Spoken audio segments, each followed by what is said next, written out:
కాకినాడ దేవాలయం వీధిలో వేంచేసి ఉన్న శ్రీ రుక్మిణి సత్యభామ సమేత శ్రీ వేణుగోపాల స్వామివారి ఆలయంలో 85వ వార్షికోత్సవ వేడుకలు ఘనంగా ప్రారంభమయ్యాయి. ఉత్సవాలు రెండవ రోజు రజత దశావతారాల ప్రదర్శన కార్యక్రమంలో భాగంగా శ్రీ కూర్మ అవతారంలో స్వామివారి భక్తులకు దర్శనమిచ్చారు. ఈ సందర్భంగా తెల్లవారుజాము నుండి స్వామి అమ్మవార్లకు అభిషేకాలు, పూజలను ఆలయ అర్చకులు శాస్త్రోక్తంగా జరిపించారు.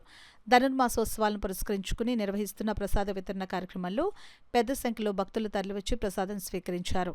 ఈ సందర్భంగా ఆలయ అర్చకులు పొందూరు అనంత రామగోపాల్ మాట్లాడుతూ దశావతారాల ప్రదర్శన కార్యక్రమంలో రెండవ రోజు శ్రీ కూర్మ అవతారంలో స్వామివారి భక్తులకు దర్శనమిచ్చారని అన్నారు.